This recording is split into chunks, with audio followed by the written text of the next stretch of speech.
सान्थाली भाषा ओल चिकी लिपि एवं संस्कृतिर पृष्ठपोषक श्री चरण हेम्ब्रम पद्मश्री 2026।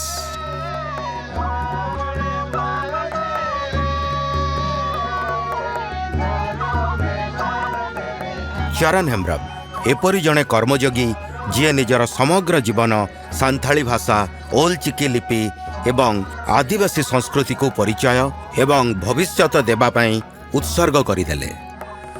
बाल्यवस्था ही भाग्य बापा छत्र छायु वंचित करदेला।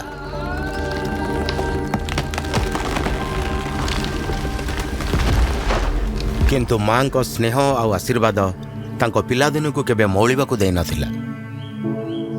एही चाराटी को गछ हेबा पई जणे माली दरकार थिला, जणे गुरुंकर आवश्यकता थिला, जहा तांको मिलिला निज मामुंको गारे।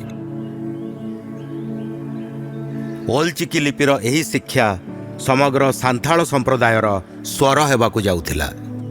समय गड़ी चलिला। 10म श्रेणी समाप्त हेला। ITI रो कोर्स कले एक साधारण चाकरी खोजुथिले, किंतु जीवन रे एक दुर्भाग्यपूर्ण मोड़ आसिला।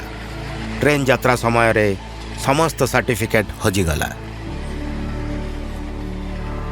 हताश निराश हेई पुणी थरे गुरुंको पाखरे पहुंचिले। यह कौन सी दुर्घटना नुहे, भाग्यर संकेत पुओ। सांथाली पथ नुहे, एक गंतव्य स्थल। गुरुंको एही वाक्य को निज जीवनर लक्ष्य भावरे ग्रहण करी से व्याकरण और सांथाली भाषा तथा संस्कृतिर विकास पई उत्सर्गीकृत एक यात्रा आरंभ कले। से टीचर ट्रेनिंग नेले और आरंभ हैला सांथाली पढ़ाइबार यात्रा। गाँव रे, स्कूल रे, आश्रय स्थल रे, आउ केतेबेले गछ छाई रे। समस्या थिला, किंतु से अटकिले नहीं। गोटिए परे गोटिए शह शह आश्रा केन्द्र बनिला। हजार हजार पिलांको मिलिला सांथाली शिक्षा, आउ सांथाली को मिलिला एक नुआ जीवन। यही प्रयास आधार रे तांकु सांथाली सचिव भावरे नियुक्त करागला। जेउठी से अनुष्ठान गुड़ी को जोड़िले, आश्रा गुड़िक पई स्वीकृति भी हासिल करैले। शब्द सबू पुस्तक अंतर्भुक्त हेले। सांथाली पाठ्यक्रम भी सृष्टि हैला आउ रोजगार पई योग्यता। तांकर अक्लांत प्रयास सांथाली को तार निजस्व संगीत देला।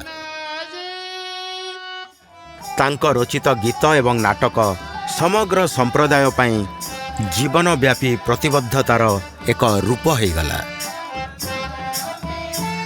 जेतेबेले आमे आम भाषा को जीवित रखू, भाषा आमर अस्तित्व को जीवित रखे।